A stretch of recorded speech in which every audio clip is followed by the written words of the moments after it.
We've all had moments where we haven't felt comfortable in our own skin. But what if you spent every minute of every day lying about who you really are? Domain feels lonely and isolated because of a secret she's been guarding since she was a child. Had a really nice time. I'll see you. All right. Bye. Bye. All right, well, take care. I'm a transgender. What? Does that mean you were born a man? One of the things that's not being talked about in the LGBT group with regards to transgender people is the extreme difference in the amount of mental health issues that trans people face compared to the general population. In fact, it seems like the woke groups love to ignore any discussion on mental health with any of the groups that they're involved in, especially inside of the groups that have a lot of political power. Here's what I mean when I'm talking about mental health. Take a look at this study that comes from the University of Washington. It collected records from a medical database and found that 58% of trans people had at least one psychiatric diagnosis versus 13.6% in the control group. That means that transgender people are 4 times as likely to have a personality disorder versus the general population. Here's a list of the disorders that were studied. This was a massive study with 10,000 transgender people and a control population of 53 million. When you compare side by side, you can see that transgender people have higher rates of disorders in every single category. This is a big deal. That being said, there's a reason I showed these previous clips. In this episode of True Life, which is the show I just showed a clip of, we have 22-year-old Domain, who is a male to female transgender person that is experiencing a deep amount of anxiety and stress around her identity. So much so that she does not have any friends and is isolated to only her family for social contact. The only people that know the truth about me are my family. I don't allow myself to have friends because of this. Nobody knows the real me. These issues Domain has don't have much to do with society at large, which in her case was actually quite accepting, and everything to do with Domain's early childhood experiences. We'll get into that in a second, but most importantly, these childhood experiences are leading Domain to exhibit tons of immoral behavior that she is openly aware of, along with the anxiety, which brings our attention to this moment here. As I said, there's a reason I put this clip in my intro, and that's because for most men, this is an extreme boundary violation. Obviously, True Life agrees or has a similar sentiment because they also included this boundary violation in their intro, which is designed to catch people's attention. May I remind you that this is a world where feminists are saying it's sexual assault to lie about your finances to get a woman in bed. Never mind that women constantly use makeup to lie about their skin quality, they use fake hair to lie about their genetics, and they use certain clothing to lie about their cup size. None of that counts. But if feminists are saying that it's assault for a man to lie about his income, then Domain putting a guy's hands on her butt. Like one guy I was dancing with, putting his arms and his hands all over me, and I'm like, shh, and I put it on my butt. Or kissing a guy without revealing she is biologically male is certainly sexual assault.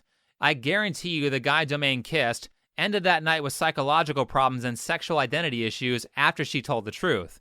That is a boundary she knows most men have, and she admits she is willfully violating it. Let's get more into it, but first, if you like the content you see on this channel, then consider making a donation. Viewer support helps keep me independent, and it helps fund the channel. Links to my PayPal, Patreon, and Subscribestar pages can all be found in the description. And also, don't forget to support me on Alt Tech. Links to my Odysee channel and my Minds page can be found in the description as well. Alright, back to mental health. It will be a huge weight off my shoulders if I told people the truth. But it's scary. I'm terrified about how people might react. As long as I'm passing as a woman, I can never be in love. I can't allow myself to get that close to someone. Because she is not willing to deal with her anxiety issues, Domain has put herself into a box where she can't participate in a real relationship with friends or sexual partners. This was filmed in 2011, and Domain lives in Southern California.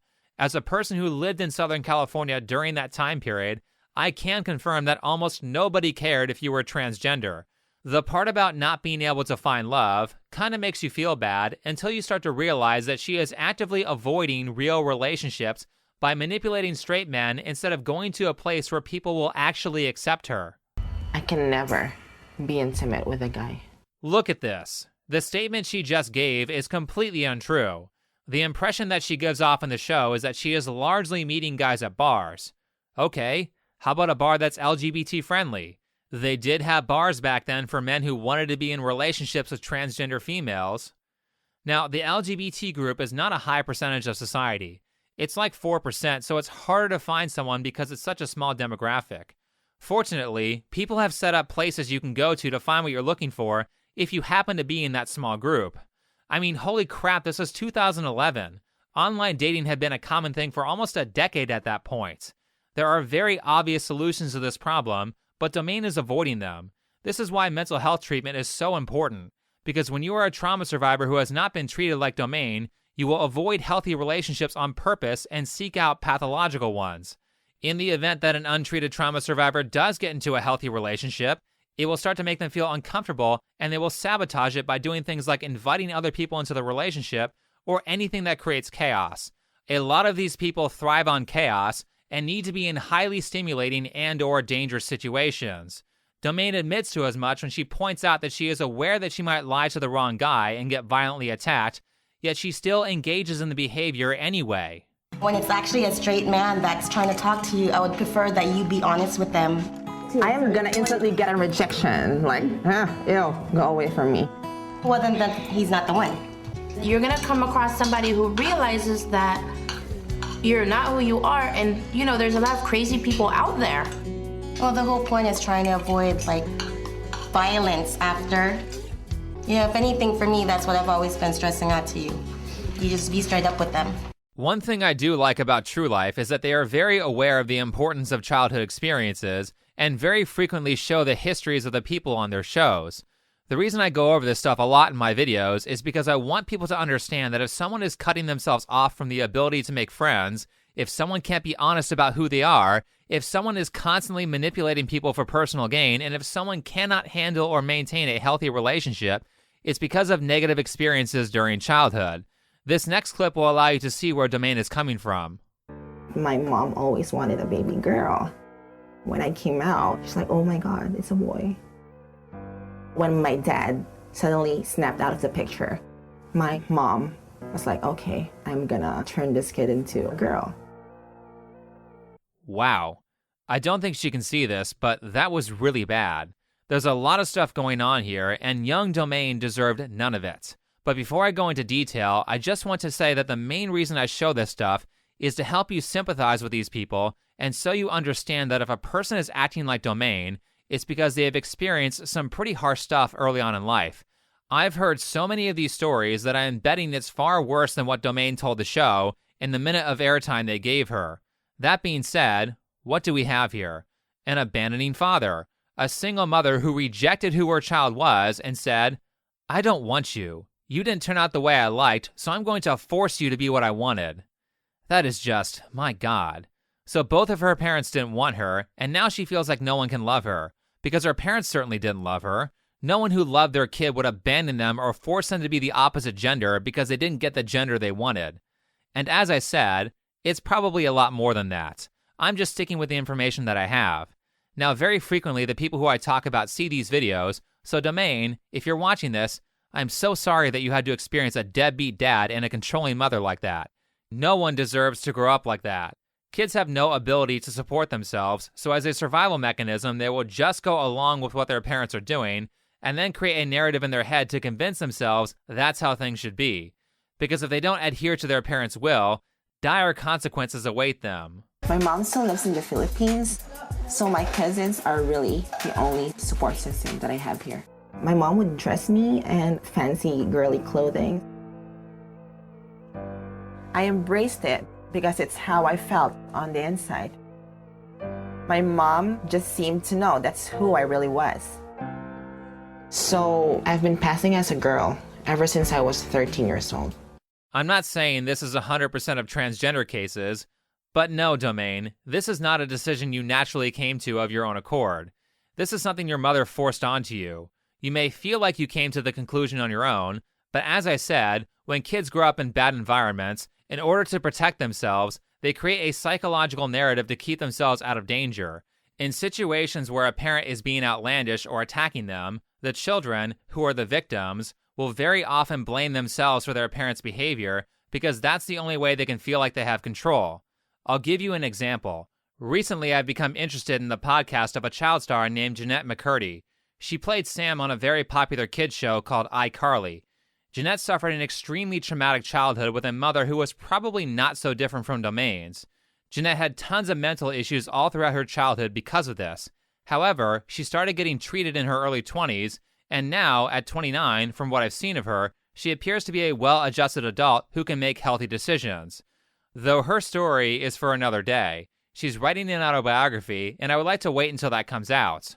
What I'm actually going to focus on is her guest, clinical psychologist Lee Waters, and her story about her mother. I think you will find some similarities between her story and Domain's story. She would just go into these rages, and, you know, for me, because I was the firstborn, she would often say I was the reason for her mental illness, that everything was fine until I was born, and then I was the reason for her mental illness. I mean, my mum was borderline anorexic my whole childhood. She would often tell me this story with great pride about how she weighed less. The day she gave birth to me, she weighed less than the day she became pregnant with me. She would also say, "You're just like me. You're going to turn out like me." Listen to what was said. We have a mom who told her daughter that she didn't want her, just like Domain's mom told her that she was unwanted by saying she was disappointed that Domain came out as a biological male. That is a horrible thing to say to your child. Then we hear that Lee said her mom bragged about starving her in the womb. Worst yet, she had Lee, as a child, talking about how amazing her mom was to be able to lose weight during her pregnancy. She would tell that story a lot. And it was so confusing to me because at one level, I would see it from her view and I'd think, wow, you're so self-controlled. That's amazing. That's something to be proud of. Wow, that's amazing that you weighed less. You actually lost weight during your pregnancy. Wow, you're extraordinary. Does this sound familiar? Domain gives off the impression that she doesn't think it was inappropriate for her mom to tell her that she was unwanted. Her mom just knew she was a girl. Domain has an extreme level of denial for what her mom did to her as a child. In order to preserve the good opinion of your parent, you have to blame yourself. But you blame yourself because it gives you a sense of control, because you think, oh, well, I can control whether they become rageful or cut me off or verbally abuse me. So in order to have some sense of control as a child, you have to sacrifice your own sense of self and you have to blame yourself for horrific abuse. And so what happens is over time that gets internalized as I am faulty, like there is something at my core that is faulty. And it has to be that way. They have to stay in denial, they have to dissociate, they have to ignore their feelings, or they will not survive their childhood. That is a biological protective mechanism designed to keep children alive that predates society and laws that protect children. What this will often turn into is things like this. There's kind of three common ways in which kids who are growing up with abuse survive. Three kind of psychological defense mechanisms. One is denial. The other is to idolize. And I somewhat sort of ironically, often the more you are abused, the more you will idolize the abuser. I mean, I idolized my mum. My mum was glamorous. She looked like Audrey Hepburn. Gorgeous, thin, long-limbed, beautiful little sort of collarbones, this little elfin. She idolizes her mom.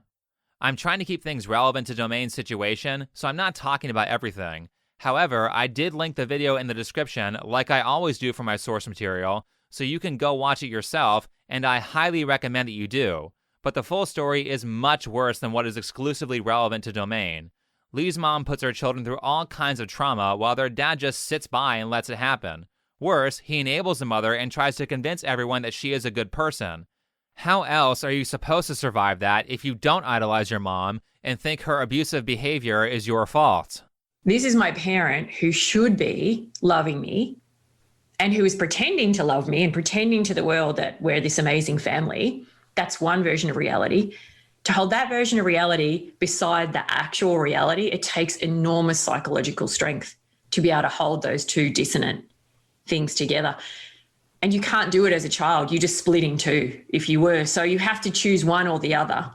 And you cannot, as a child, choose the actual reality, because then you'll just be in terror every day. You'll wake up every day thinking, I am going to get hurt today. I am going to get harmed today. I might die today. As she said, if she didn't do that, then her experience as a child would have been much worse.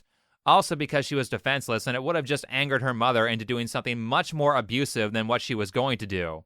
Once the abuser has fostered that kind of psychology in their kid, it's very hard to break it.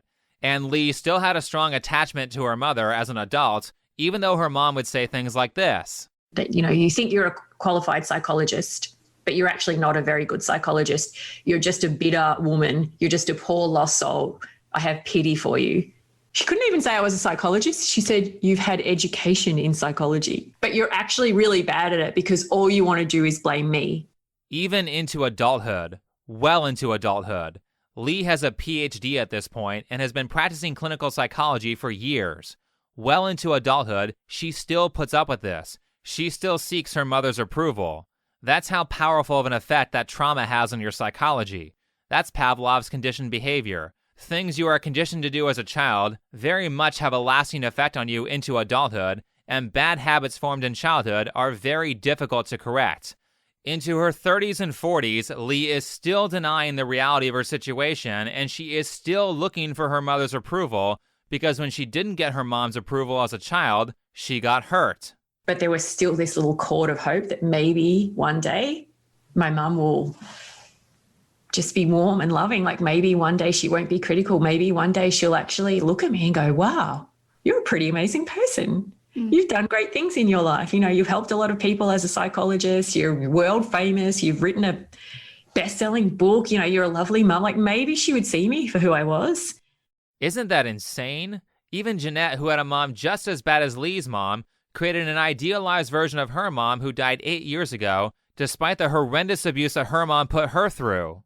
There are moments where I will have a flash or a memory of my mom and I'll just get so sad. It happened just the other day in this closet behind me.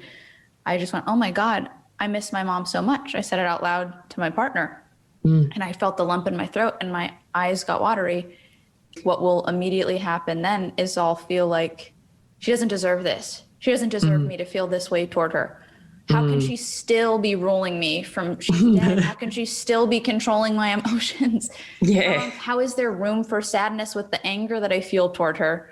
Do you see the power of this conditioning? Jeanette is almost 30, she has been through tons of therapy, and her mom has been gone for years. Yet she is still controlled by the idealized version of her mother. Take note of that when you think about how Domain spoke positively of her mother, who failed to provide her a father and said she was unwanted. Domain still acts out her mom's will. Oddly enough, and extremely similar to Domain's situation, is that Lee's mom would constantly force her daughter into being her relationship therapist. That being the case, I find it a very strange coincidence that Lee grew up to be a therapist. Mind you, even before I was a qualified psychologist, even as a young child, I was her best friend, her therapist, her marriage guidance counselor. I was all of those things. Of course, of course. Yeah. Ironically, when Lee became an actual therapist and started setting boundaries with her parents, her mother called her selfish. I won't spoil everything because I want you to go watch the video, but this conditioning is so strong that Lee doesn't kick her abusive parents out of her life until she's around 47 years old. And she only did it because a catastrophic event happened. I'm not going to say what it was because I think Jeanette and Lee did a good job of organizing this story, and knowing what happened kind of ruins the buildup. One more thing from Lee. I finish on this note that when you and I talk about the things that we're doing to overcome our past, that becomes the survival guide for someone else's future. Absolutely true. This is why you need to address mental health. Before I say this next thing, understand that I've listened to thousands upon thousands of people talk about their psychological issues.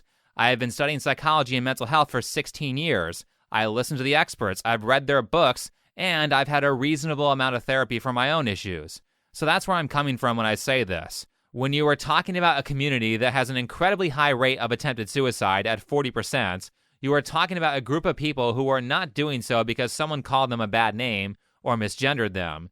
This is the result of trauma from an earlier age and years of close relationships that are toxic, or the inability to form relationships at all because of the trauma. Every suicidal person I have ever listened to has a trauma history. Oh, and one more thing I missed. I have hundreds of thousands, sometimes millions of people watching this channel. I have gotten lots of emails from people who are majorly depressed or suicidal asking me how to get help. Not one of those people said they had a good childhood or came from a stable family. Most of them talked about having some pretty severe trauma when they were kids. Now that we've gone over this, you may understand why I call people who are knowingly trying to push aside the mental health issues in the transgender community evil. Trans people are remaining in an awful mental state or even losing their lives because some grifter wants to accomplish a political agenda. When I say that mainstream media wants people to have poor mental health, I mean it. When I say that mainstream media wants to destroy families, I mean it. Because they know when it comes to fighting against poor mental health as well as a ton of other issues, nothing is stronger than family. Good families keep people mentally healthy, and I know mainstream media is actively trying to destroy mental health because when someone like Jordan Peterson tries to help people who have been disenfranchised, the media attacks him specifically for doing that. Here's him talking about it. Why does it disturb you so much that there's a group of people who, by your own admission, are disaffected and angry and alienated and young, and I'm helping them? And why is that exactly a problem? What is it that I'm supposed to be doing with them? If you had your druthers, would I ignore them? Would no one talk to them? Is that actually what you want? Well, the answer seems quite clear, that that is exactly what's wanted. That's what's held forth, because there's this implicit assumption in all of this critique that in my very active aid, I'm doing something immoral. Immoral enough to be parodied, let's say, as Red Skull. If you are an adult, do what you want. I'm not here to say that a man can't dress and behave like a woman or get surgery if he wants. However, if you are suicidal and someone in the media is telling you that surgery is going to fix that, then they are not your friend. I say this as a person who actually cares about the lives of transgender people and not someone who's just trying to use them for political power. Everyone, if you have major issues with depression or suicidal thoughts, then please go get treatment. Treatment is difficult and it takes a long time, but if you put the work in, your life will get better, your negative thoughts will go away, your boredom will go away, and you'll start to actually feel good about yourself. Maybe for the first time ever. One last clip from Jeanette, because I think it's a good segue into the next segment. The reason Jeanette's parents, Lee's parents, and Domain's mom treated them poorly is because they were treated the same way or worse when they were kids. On that note, I think Jeanette says this quite well. Yeah. I can trace back, well, she had a shitty life and my grandma treated her poorly and okay, so then it's my grandma. So, well, my grandma had a shitty life, so then I should empathize with grandma. But I don't think that a shitty life is an excuse for being a shitty person. And I think that's sort of what has made it difficult for me to find empathy for them. People hurt other people or self-harm for a reason. It's because it makes them feel good or it distracts them from the suffering their abusers caused them. It's a screwed up way of coping, but it does happen. Here's Domain literally saying that about herself. It upsets me to think that I could hurt anyone, but I'm lonely. And when I'm out on a date, the loneliness goes away. Domain is actually quite aware that what she's doing is wrong. She's aware that she's harming men by lying to them, but she doesn't care because it makes her feel good. I love the attention I get from guys when I go out. There are actually a couple of privileges that Domain admits she gets when she is passing as a woman. I like this perspective because Domain has spent time as both sexes and is aware of the different ways that people treat you. When people think I'm a woman, people in general are nicer to me. It's easier to get jobs, it's easier to get dates. I think this works well in stark contrast with an ABC 2020 news report of a biological woman who does the exact opposite and lives as a man for a while to write a book on what the experience is like. Here's what Nora Vincent had to say about her dating experience as a man. Did you have any fun? Rarely. It was just an pretty ordeal. Unpleasant. Yeah. She says the pressure of Ned having to prove himself was grueling. Nora was surprised that many women had no interest in a soft, vulnerable man. My prejudice was that the ideal man is a woman in a man's body. And I learned, no, that's really not. There are a lot of women out there who really want a manly man. And the thing is, we don't have to do the part where you cross the room and you go up to a stranger and say the first words. And those first words are so hard to say without sounding like a cheese ball. Do you think women understand what it's like to be a man? Not at all. No clue. Did you like being a woman before, Ned? I did, but I like it more now because I think it's more of a privilege. What's really funny is that this was filmed back in 2006, and at the end, there's a guy who says, "This is revolutionary. Now people will stop always seeing women as the victims and men always as the perpetrators. They will listen this time because it's being said by a woman." Nope. This experiment where Nora found out what it's like to be a man was pretty much ignored, and feminists went right on with the narratives that Nora was trying to disprove in her book. One more thing on this subject for the road. This last bit comes from a scene where Domaine and her cousin are at a bar. Your mission is to find a guy, buy us a round of drink. Just an FYI for the handful of guys out there who, for some reason, still don't know that women will collect drinks from guys who they have no intent on being in a relationship with or even dating. Alright, now the moment you've all been waiting for. Let's talk about Domaine's mini relationship on True Life with Jonathan.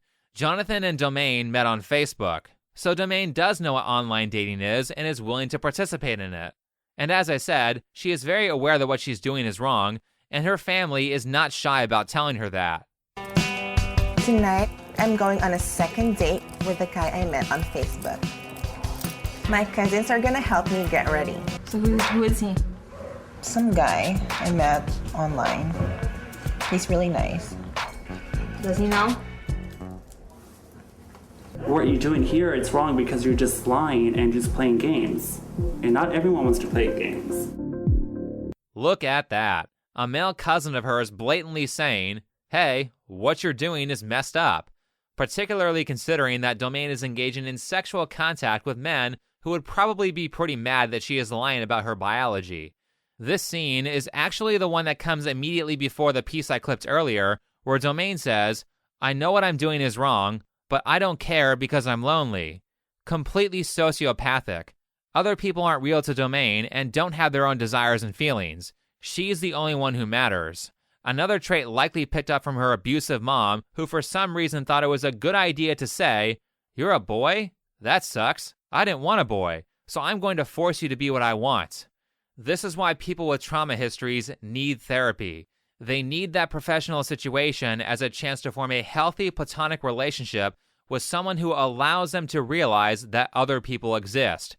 You can't understand that other people have different ways of thinking simply by being told that's the case. You need to act that kind of relationship out and learn through experience. Let's continue. Ultimately, the rest of the family is just as bad as Domaine. Jonathan shows up to their house to pick her up. It came up during the date that Domaine took a very long time to get ready. Even though Domaine was out of the room and Jonathan was there for a while, the family said absolutely nothing.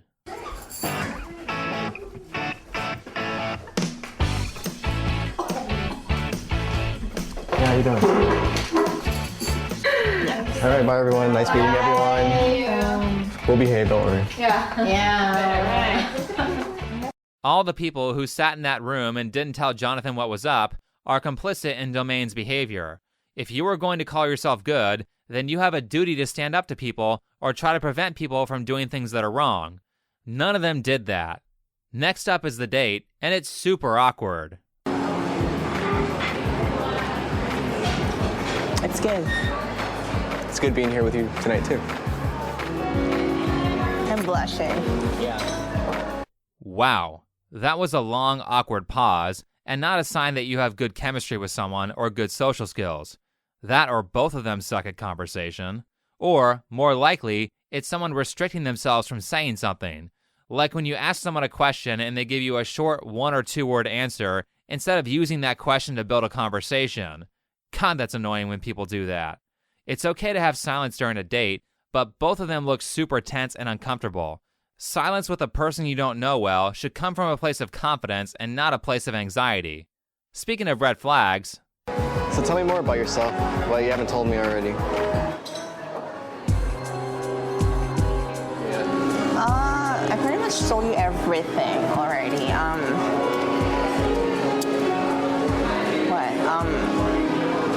What do you want to know? I mean... There's that short, conversation-ending answer to Jonathan's question because she doesn't want to talk about herself. You've told him everything already? You've only been on one date. And don't say this is a matter of social skills. Domain is 22, not 16, and comes from the 1990s where kids didn't grow up entirely on their iPads. She should know this stuff.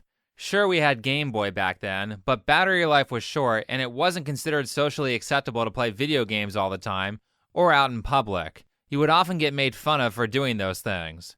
Also, Domain shows herself as someone who socializes with a lot of new people very frequently.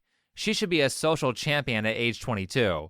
So this is not a problem with social skills. When conversations are awkward like this, it's because someone is trying to avoid a topic, particularly a high-interest topic like telling someone you've been lying to them the entire time you've known them. Do you have any friends out here or no? Not really. My cousins are my friends. Well, other than your family. No one. Red flag number 2. I wonder if they cut this, but if I was dating someone and considering a relationship with them, then I would really want to know why they are unable to make friends. I would not set that aside and try to cheer her up by saying, I like you, like Jonathan did. I have a really, really sad life. Nobody likes me. I like you. Domain, you can change your sad life right now just by being honest with people. It was 2011 at that point. You live in Southern California. Pretty much no one cares you're transgender. Domain is acting like she lives in a southern state in the 1950s. I'll do you one better on that idea. Back to that ABC thing with Nora. That was filmed in 2006. In her experiment, Nora was essentially transgender for 9 months while she was on a guy's bowling team. Near the end of the team's run, Nora decided to reveal herself as a woman. Nervous about how they'd react, she tested the waters with the one guy she was closest to. She took Jim out for a drink. Later, Jim told the rest of the team, who all took it well. Did you know, based on watching her bowl? I mean, you know, the joke was she bowled like a girl. But well, we had our suspicions that these guys did. Maybe Ned was gay. Everybody else. Nobody cared. Not only that, but they first thought that Nora was a gay man when they thought she was a guy, but still didn't care. Then she told them, actually, I'm a female lesbian. And even after that, they still didn't care. I mean, Domain lives in a super liberal state, and she lives in Riverside, which is a blue area now, and probably was in 2011. There is no reason for Domain to keep this a secret outside of her own mental health issues with her mom, which is why I brought up the video with Jeanette McCurdy and psychologist Lee Waters. Domain telling people that she is a biological male after her mom forced her to be a girl activates the psychology that helped her survive her childhood, so she moves to anxiety and denial instead of telling people the truth. A sex change operation is not going to fix that. These issues can be very difficult to unravel, which is why I get mad when I hear activists telling children that cross-hormone therapy will solve all of their mental issues and magically make them happy. That's very psychologically dishonest. Cross-hormone therapy is the one that makes you sterile, and don't tell me they aren't giving this stuff to minors. There are all kinds of articles out there of 14-year-olds, 15-year-olds, and 16-year-olds getting this treatment. Back to the date with Jonathan and Domain. This next part happens right after Jonathan says he likes Domain, followed by a really long, awkward pause. Really? Yeah, really. Not gonna lie. I know, right? Don't you just hate liars? Oh, yeah. Let me do this Kathy Newman style. So you're saying that you hate yourself. And yes, that is probably subconsciously what Domain is saying, and there's a lot of evidence of that in the documentary. It's an old cliche, but hurt people, and people typically don't participate in the kind of manipulation that Domain is participating in unless they have a really negative self-image. Again, all of that can be fixed with psychological counseling, and if you feel like that, please go get help. Honestly, you have no idea how much better your life can get when you start fixing your mental health. All of these negative thoughts or anger that drag you down all day can be removed if you get treatment. After this obvious projection, Domain starts to feel guilty and she ends the date. That's when we get the kiss scene. I already showed it to you, so I'm not going to show it again. Let's just skip to the section where Domain reveals the truth. This one. My cousins have been pushing me to tell him my secret, and it's making me feel incredibly guilty. I still hold them accountable for not telling Jonathan before the date, but at least they push Domain into being honest. In this next part, you can really tell that Domain very rarely has serious conversations or does whatever she can to avoid them. Just know that this is not the way to bring up a serious topic. With integrity and consistency, your credits are piling up. Speaking about integrity, integrity is like honesty, right? Yeah. I remember how you told me you hate liars. Mm-hmm. I lie a lot. I don't like where this is going. Are you gonna tell me you're married or something? Google probably has a secret video that they took with my laptop webcam of me losing my mind while watching this part. When you bring up a serious topic, you don't say, "Wow, that fortune cookie brought up a really good segue into me telling you that I've been deceiving you this whole time." Usually with a serious conversation, you want to get it done right away. Don't plan a meal and do it after you eat because that's just going to cause you to have an anxiety attack and you'll be too afraid to do it by the time the meal's over. The better version of this conversation looks like this. "Hey, can we talk? There's something I've been afraid to say, and now that we're getting closer, I can't keep it a secret anymore. I haven't been honest with you." Then you say what you need to say. The conversation should go something like that, and it should be said right away. If serious conversation is not something you're comfortable with, that's not a big deal. You just have to practice it. But it's important because if you cannot have a serious conversation, then you will not be able to create real relationships. I lied. Lied about what? About something that could potentially, I don't know, devastate you. Mm-hmm. Hold on, I'm a transgender. What? Does that mean you were born a man? I'm sorry. Wow. You can actually hear Domain's anxiety from the bag crumpling ASMR she did at the start of that last clip. Just to shill for therapy again, one of the things that therapy teaches you is how to have difficult conversations. You go there to sit down in a room and talk about all the stuff that you are unwilling to say in front of other people in your life. This gives you practice at doing that so that you know how to open up to people. Some people get that from their friend groups in childhood and are well practiced at it by the time they are adults. But Domain has no friends, so she would need an experience like therapy to help catch her up to her peers in that social skill. After Domain tells the truth, obviously Jonathan doesn't care about the idea that she is trans by itself, though he does look pretty mad that she didn't tell him right away, especially considering what happened at the end of their second date. You should have told me this when I started talking to you. Or when we started going out. I'm not really looking for that. You know, I do plan on wanting to have kids in the future. Any future between me and you obviously wouldn't include that. I'm sorry.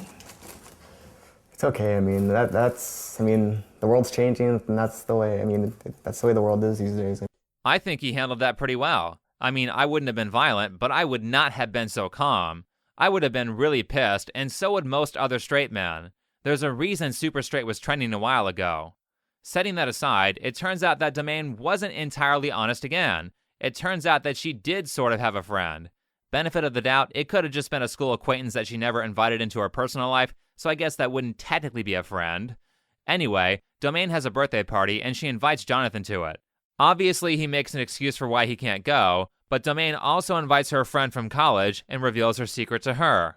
I trust you very, very much. You're making me nervous, I was born a guy. I'm a transgender. I don't care. I really don't care. What a shock. She doesn't care. And looking at the end card from the episode, it says that Domain has received a ton of support. So all that lying was pointless. And let me reiterate that this has nothing to do with tolerance from society at large. That was already achieved before this was filmed, and there's a ton of proof of that. This was all about her early childhood experiences and the conditioning from that, not about societal beliefs. But I will humor her. It's been 10 years. Maybe something bad has happened during that time period. Let's pull up her Wikipedia page. It says that Domain is of Filipino, Caucasian, Spanish, Pacific Islander, Native American, and Chinese heritage, but mostly identifies as Filipino. What a horribly offensive and transphobic article. They misgendered her twice. Domain is a Filipina, not a Filipino. Or, if you want to be really inclusive, she's a Filipinx. Somebody please cancel the person who wrote this Wikipedia page. Let's continue. It says she graduated valedictorian from high school despite bullying. Welcome to life. Everyone gets bullied in high school. That would be a normal experience. High school faculties are generally terrible at managing bullies. She got a nursing degree at Riverside. She was in Captain America too. Wow, that's pretty good. I can see her birth year is wrong. She was 22 during True Life, so her birth year should be 1989 or 1988. Finally, here's a single example where someone cared that Domain is trans. She was supposed to transfer to California Baptist University, a Christian school, but was denied entry after the True Life episode, stating that she committed fraud on her application by saying that she was female. It says gender here on the Wikipedia page, but the LGBT crowd is always saying that sex and gender are different, so I wonder if the application actually said sex. If it did, then by both the LGBT and Christian standards, that would be a lie. But why this school? Why would Domain specifically put herself in one of the only places where she has a high likelihood of not being accepted? Particularly considering that she came out on television, so everyone knows. I know it's not fair, and I don't agree with the values of the school if her being trans is why they denied her, but I want to use this to point out that very commonly, people who have mental health issues will put themselves in situations like this where people won't accept them as a method of avoiding closeness. We watched Domain do that the entire episode. So that's a part of it, but in all fairness, there does seem to be a religious component as a factor in her reasoning, because Domain says this. Guide me, Lord. I don't think this situation should be too much of a surprise. She kissed a man on television without informing him that she is a biological male. In Christianity, that's a sin.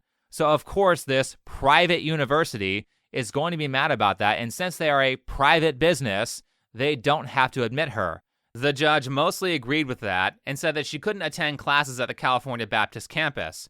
However, Domain was still allowed to take online courses at the school and was awarded $4,000.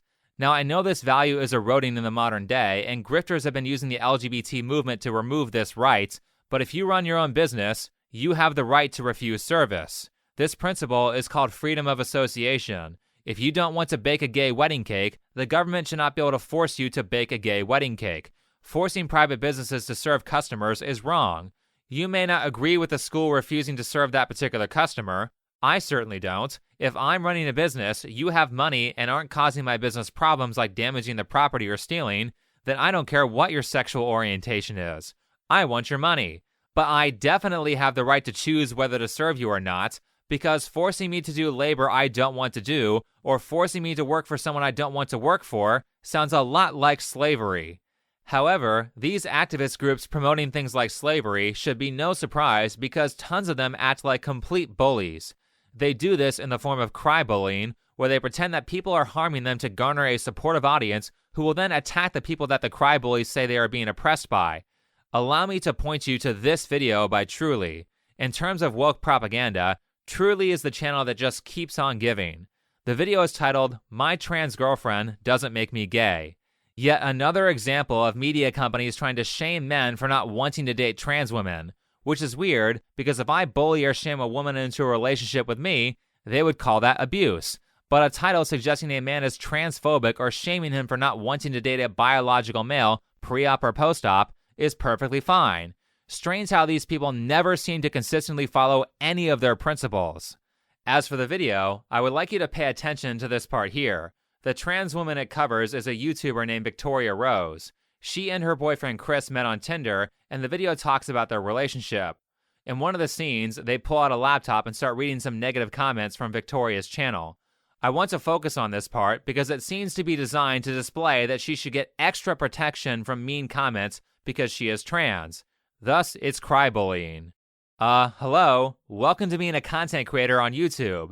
Every creator gets negative comments. Every creator gets dislikes on their videos. If you are saying that you should get to live in a fantasy world where nothing bad ever happens because of your identity group, then that would be discrimination.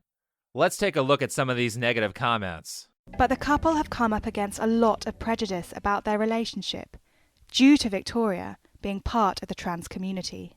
What is up, everybody? Welcome back to my channel. So my YouTube channel, I get a lot of support, but I also certainly get some people commenting, you know, man, ugly, fat. You know, my favorite one is fake the JJs, grotesque.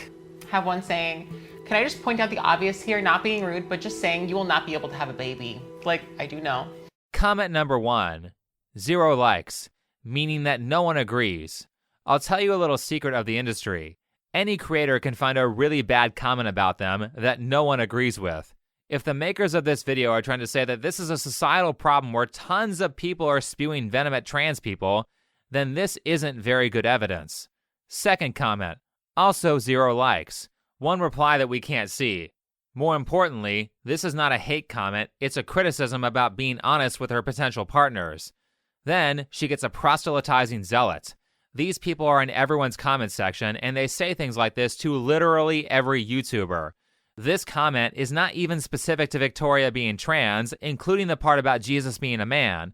I think it's man as in human, not specific to gender. This guy just appears to be asking people to recognize Jesus as their savior in a really, really annoying way.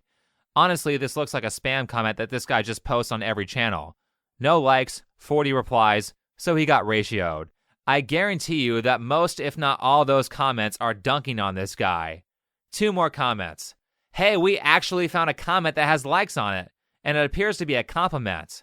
It's probably something that she views as backhanded, but it doesn't look like this person was trying to be malicious. Last one, also, no likes. I worry about the comments that she gets on YouTube, mostly because it's just totally unnecessary slander for her, and it obviously doesn't feel good to get a bunch of comments calling you a dude or man or whatever. When I see the hate comments, it makes me frustrated that the trans community is being targeted like this, but honestly, people can go ahead and try to invalidate me, but nobody can validate me as a woman other than me. What exactly is problematic about this? Are you saying that we should destroy free speech over 2 hate comments that no one agreed with? Because that's what these kinds of videos are used for. Just ignore the comments. Actually, I did some investigation into her YouTube channel, and I found Victoria saying you can just ignore the comments. I have been on Tumblr, Instagram, YouTube, whatever, since I was a teenager. So I'm very used to getting comments and hate comments and stuff and letting it just roll off like water off a duck's back. So if you're watching this and you're trans and you have someone bullying you, sending you hate messages, I just want to tell you, them, that is 100% a reflection on them and not you. You're doing amazing, sweetie. Exactly. That's how you handle negative comments. Even Chris says he just ignores the bullying. How bad is the stigma behind trans people dating, and is your boyfriend bothered by it?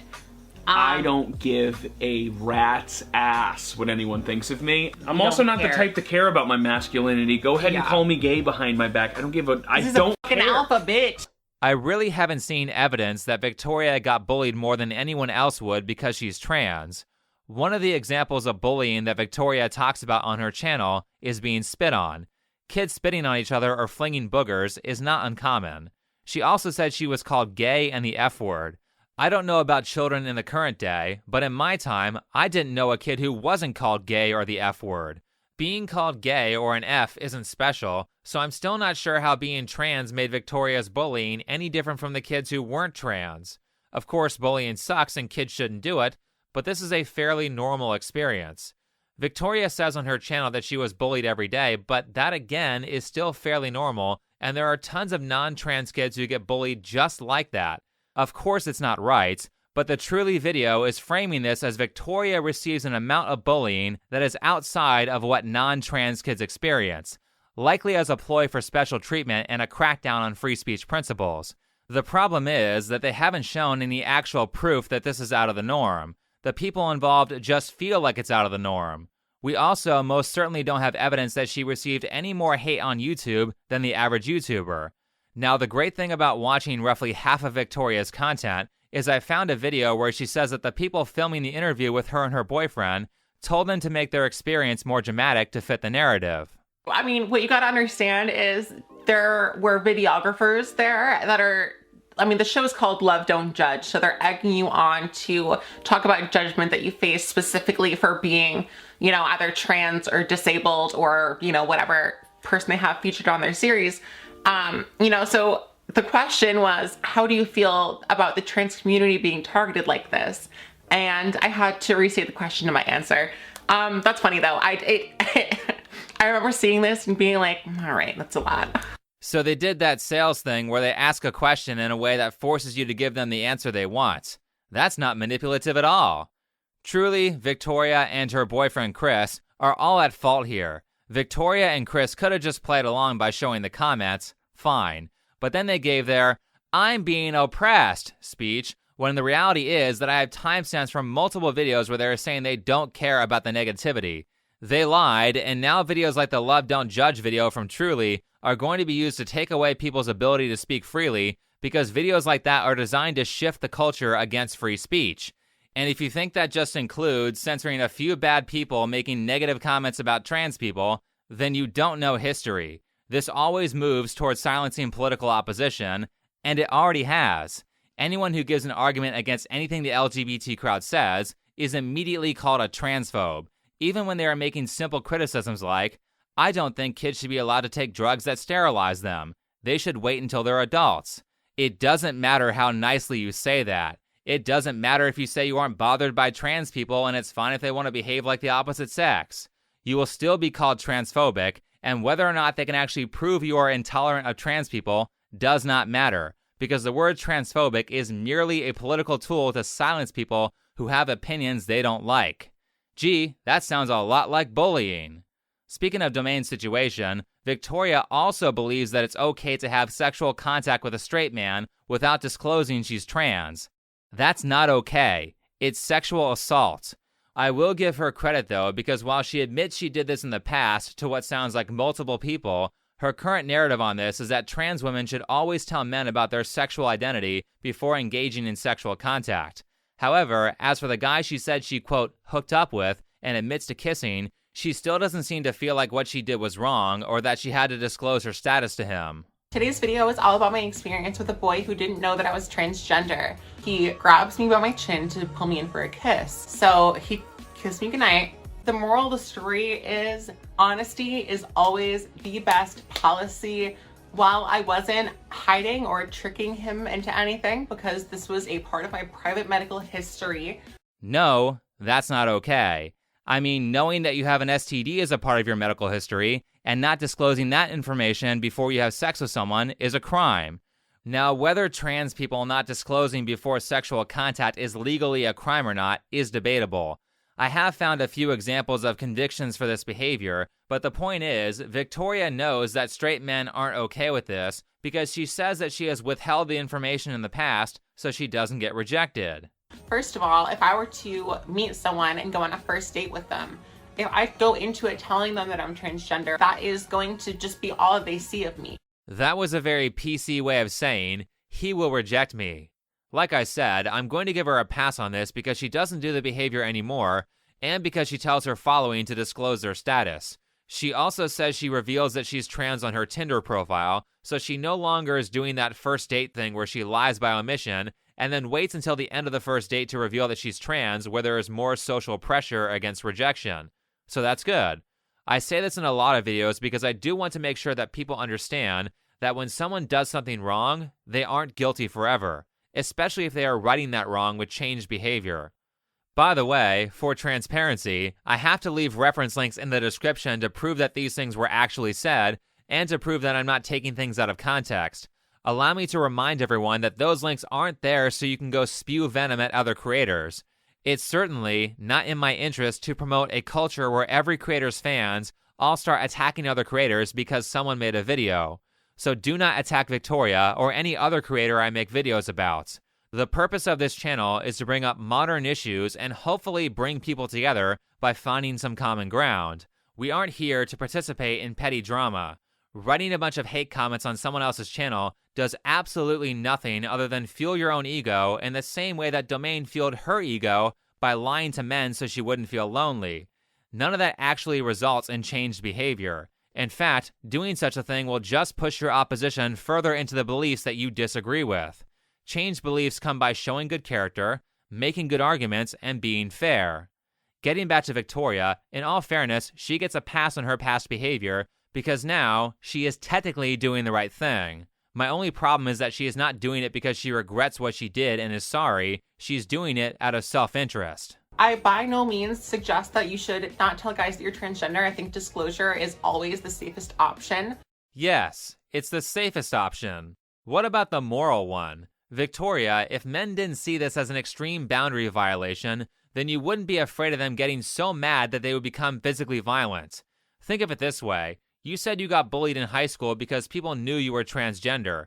Not once in all the content I watched did you ever describe a real physical assault outside of maybe spitting. All of it was emotional abuse. Again, still wrong, but what it is saying is that those people didn't put you in physical danger. So there must be something extra you are doing to provoke a more extreme response.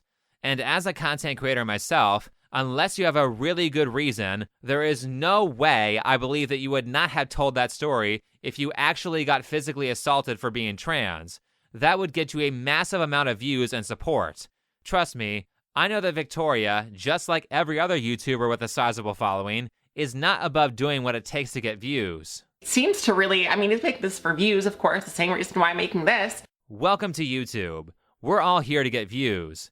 Every content creator's job is to get people to pay attention to them. More importantly, it would be very difficult to get me to believe that Truly, who you said pushed you into being more dramatic, would not have pushed you into telling a story like that. It would be extremely stupid on their part if their goal is to get views.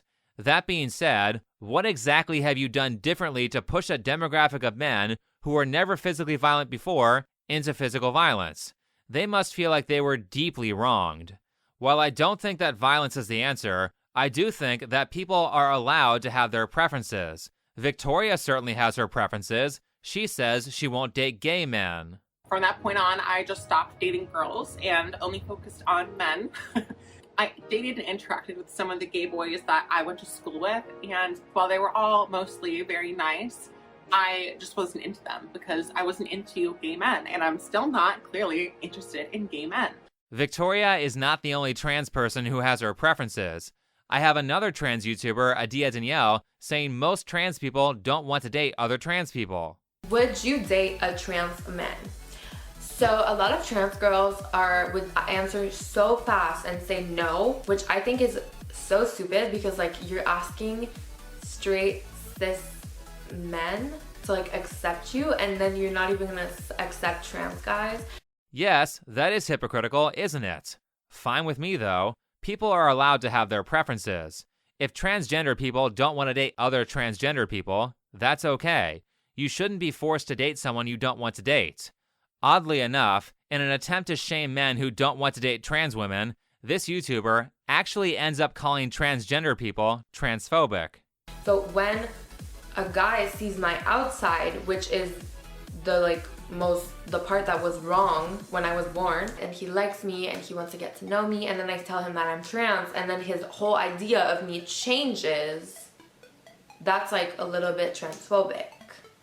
Saying someone's dating preferences makes them a bad person is about as nonsense as someone being called a bad person because they like chocolate ice cream but not vanilla. Of course, since it's the theme of the video, I must point out that this YouTuber also believes it's okay to have sexual contact with a straight man before disclosing that she's trans. Do you tell guys that you're trans right away? I don't. A lot of people think that I should, and me and my friends, we went out and we brought home some guys, and I hadn't told him that I was trans. And my friend was we were drunk and we were starting to like have fun.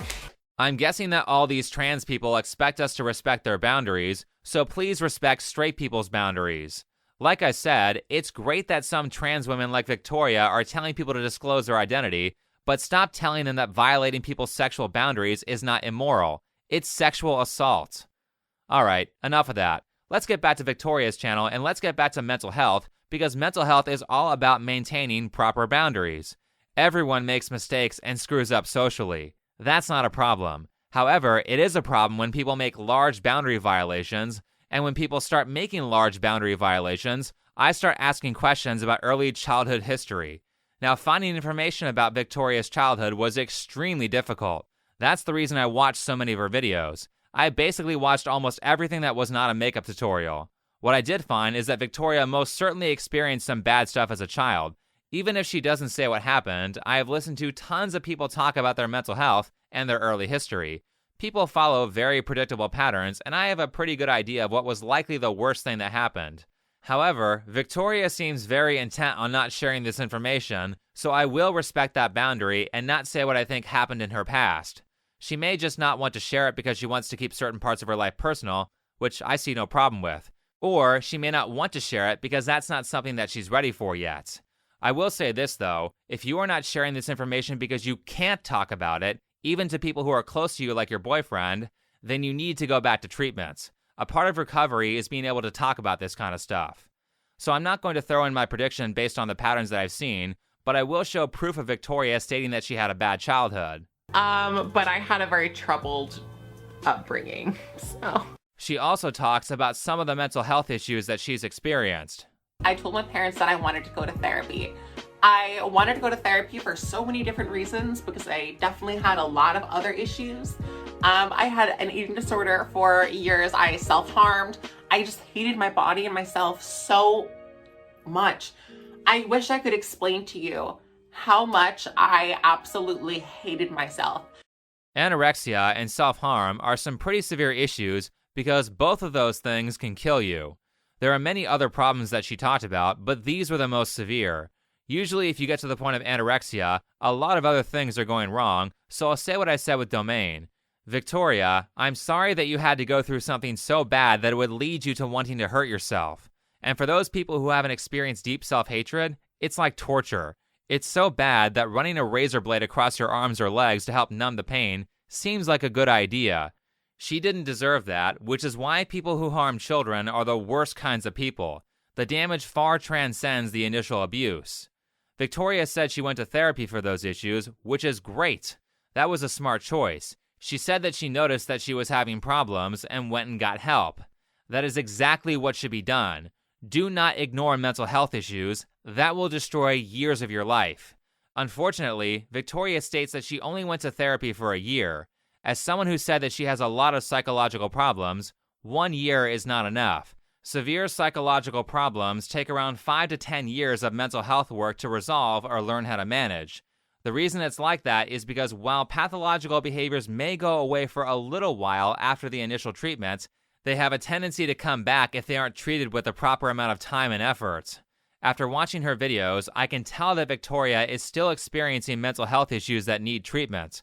For example, Victoria has a little bit of sociopathy with the boundary violations between her and the straight men that she had sexual contact with in the past. She hasn't shown me anything that makes me believe that she thinks those people have their own feelings and ideas, just like it was with Domain. More importantly, Victoria currently has some pretty strong anxiety issues. This is a video of Victoria talking about people noticing things that don't make her look feminine. Like, if you say to a trans friend, like, oh my god, you're so pretty, like, I would never know you're trans. Well, I mean, maybe the nose kind of gives you away. Or like, oh, maybe, like, I think you could probably work on the voice, but other than that, like, it's fine. Guess what? For the rest of the day, the rest of the week, the rest of the month, who knows? We are going to be thinking about that one thing and how we're like, well, it might be pretty, but Allison thinks I need a new nose. I understand that you want to pass as a woman, but I've listened to you say in multiple videos that people who don't know you can't tell you're trans. So at this point, there's no need to freak out for weeks or months because one little thing is off. You shouldn't be feeling that way, and with a good therapist, you don't have to feel that way. That's the great thing about treating your mental health. You can learn how to manage the negative thoughts, the depression, and the anxiety so that they aren't constantly bothering you and influencing your life. This is why talking about mental health is so important, because if you have large groups of activists and mainstream media saying that everything is about the surgery, then the people who need to hear it the most don't get crucial information about how mental health works. Mental health is a skill. If you have lots of problems, it's going to take you years to train yourself on how to deal with them. But as I said earlier, I don't think the big groups want people to know about mental health. Because when people are mentally healthy, it's really difficult to get them to do immoral things. While on the flip side, when people are not mentally healthy, it's very easy to get them to do immoral things. And that's where I think the LGBT movement is acting in bad faith. Let me clarify by saying I am specifically talking about the activists and the media portion, not all trans people. I've heard that quite a number of them do not like the media portrayal of them or what the activists are doing, particularly with forcing people to use certain pronouns and getting rid of free speech. Outside of that, the majority of this movement that the average people see in their daily lives is not about helping people. It's about using the LGBT group as a political tool. I think that's done in two ways. The first bad faith thing that the activists are doing is using the LGBT movement to talk about things or allow children to engage in activities that are inappropriate. It's not appropriate to talk to a 5-year-old about sexual orientation. How many times have we seen that happen in classrooms? I mean, when kids are that young, you don't tell them how babies are made and show them graphic detail about how the process works. That's traumatic to them. When they ask, you say, "I'll tell you when you're older." So when Nickelodeon makes a Blue's Clues song to talk about this with young children, or when Cartoon Network uses Steven Universe to talk about this with young children, it's not appropriate. And don't think this stuff is not intentional, or activist groups aren't infiltrating schools on purpose to teach children inappropriate stuff. Project Veritas just did an expose on a California teacher who was an Antifa supporter that was intentionally using fear-mongering tactics to turn his students into radical terrorists. I have 180 days to turn them into revolutionaries. How do you do that? How do you scare the fuck out of them? I probably as far left as you can go. I have an Antifa flag on my wall. They had a school board meeting about this teacher, Gabriel Geip, and it is inspiring. Check it out on YouTube. I linked it in the description. The parents of the students at this event are pissed at the school board for doing nothing about this teacher in the past and teachers like him from other schools. Thank you for allowing me to speak, and I also want to thank Project Veritas for exposing this, because without their due diligence, you guys would have done nothing, because you did nothing when these students complained. There were so many red flags. The man had an Antifa flag behind his desk. He had Chairman Mao in the fucking corner. Are you kidding me? The only two flags that should be in a classroom are that one and that one. Amen. Nothing else. Not only does his termination need to be taken effective immediately, but I believe a criminal investigation needs to happen immediately. I have a lot of familiarity with school teachers in the area. I substitute in the San Juan School District. This is not an isolated incident. 2 years ago, my youngest child graduated from Indercombe High School. I can tell you that there is a culture of toxicity at this school, and we tried to address it during his attendance there. It is not just in the government classes that this toxicity and poison is occurring. It is in English classes. It is in art classes. We tried to address it through the proper chain of command, only to be told it would be taken care of. And here I am tonight, and he's graduated. I was born in Venezuela. I do not want this place and this educational system to become Venezuela.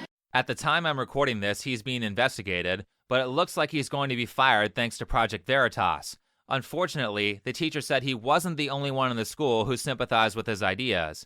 And thanks to lockdowns and Zoom classes, we know that a lot of other public school teachers have zero problems teaching their students radical ideas.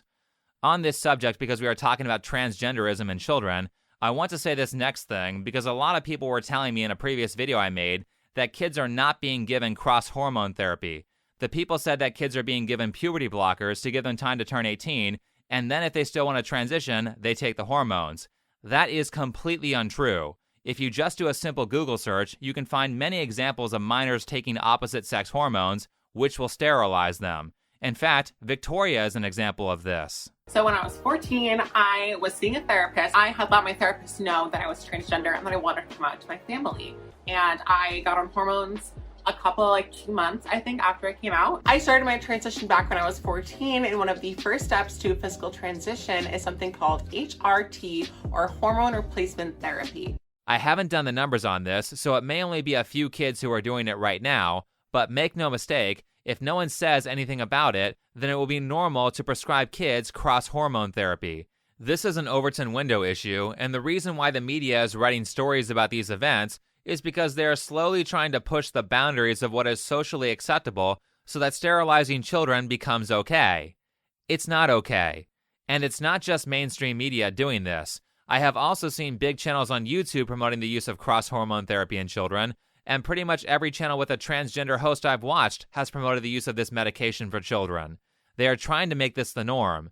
In Victoria's case, I thought because she hadn't been on hormone blockers and because she had been through 3 or so years of puberty that she would still have a chance at maintaining her fertility. But apparently that's not how it works. The doctors told her it would make her infertile at 14 years old. Did you have any anxiety about going on estrogen? Yes, I would say I was a little bit anxious because they were like really drilling in my head that I would be infertile after. I said this in the other video about hormone therapy, but doctors won't allow people in their 20s to sterilize themselves. A child, though? No problem. In their defense, they say they do this to look more like their desired gender, but I don't care. Wait for better medication and wait for better surgeries. Sterilizing children is wrong. The second area where I think the LGBT activists act in bad faith is that their groups are very commonly used to cancel people who have different political views. Look at what happened to Gina Carano a few months ago. She made a political statement that the establishment didn't like, and she lost her job at Disney. The reason they were able to rally a lot of support for that attack is because the LGBT crowd kept bullying her to list her pronouns in her Twitter bio. She didn't want to, so she made like a Star Wars joke or something by saying her pronouns were boop, bop, beep. God forbid someone made a joke. I'm not sure how this witch hunt is helping people. This was supposed to be about preventing suicide, not attacking political enemies. In fact, they are so bad that they will even cancel their own people over pronouns. They want to make sure that everyone is in line with their exact beliefs. Recently, they tried to cancel Indian comedian Veer Das, who is very much on the left. And I stumbled into like some glimpse of this cancel culture conversation because I had a tweet about my pronouns. I put out a joke saying, I'm so stupid, I think my pronouns are just, huh. But then like 5 other liberals were like, you need to take time off and apologize and reflect. They got angry. They were like, you cannot joke about pronouns. And I was like, okay, but now I really want to.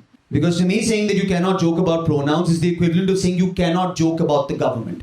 Maybe they are just jealous because Veer is actually funny. They don't like the competition. And I think he's funny despite the fact that I politically agree with nothing he had to say outside of the cancel culture stuff. I even laughed at the stuff I didn't agree with. Contrary to what woke-tivists believe, comedy is actually a skill that you have to practice. If you're good, you can convince people that you're funny, even if they don't have the same values as you. People don't laugh at woke comics because they aren't funny, not because they don't agree with their values. But don't go telling me that this is not a political tool. Anytime someone says you can't say certain words or you aren't allowed to make jokes on a certain topic, it's always political. Anytime someone calls you transphobic, not because you are trying to be cruel, but simply because you had a differing opinion, it's a political tool to silence you. Anyway, I think I've shown enough examples at this point. All I want to do here is emphasize how important mental health is in relationship to this behavior. If someone using the wrong pronouns ruins your entire day, then you have more important problems to solve outside of being misgendered. By the way, all of this stuff applies to mental health in general, not just trans people. A few trans people just happen to be the example. The reason I did that was, again, because I'm really offended by the extreme de-emphasis around mental health issues in this community because people are trying to get power. These people are not friends of the trans community, and they are actively encouraging a kind of denial of mental health issues that will lead people to experiencing years of misery or even their death. Please, if you are having suicidal thoughts, do not ask a surgeon to fix your problems. Go under the knife if you want, but understand that the mental health issues need to be resolved in therapy, not a surgical center. I really do think that there's a whole group of people out there in politics and media who are desperately trying to hide this information because tons of people gain power based on other people's anxiety and mental health issues. Remember how that Antifa teacher said he used fear to manipulate kids into becoming radicals? If you want to start a radical movement, then you need people with a bunch of anxiety issues to feed off of. It's way harder to manipulate people who are mentally healthy. I know I say this a lot, but you can defy these people by slowly, one by one, solving every problem you have. Start with the easy ones first, and then tackle the hard ones as you get more competent. If you've been experiencing things like severe depression, you have no idea how much your life will get better when you start fixing your problems. Do not end your life or make a bunch of stupid decisions because you had a bad year or two. If you put the work in, you'll have a ton of amazing years ahead of you, so don't waste it because you are sad in the current moment. But with that said, I think that's enough for this video. So if you liked it, hit the like button, subscribe if you're new, comment and share, If you would like to support this channel, then you can do so with PayPal, Patreon, or Subscribestar. You can find all of those links in the description. Last, don't forget to check me out on Odysee and Minds.com. You can also find those links in the description. Otherwise, thanks for watching, and I'll see you in the next video.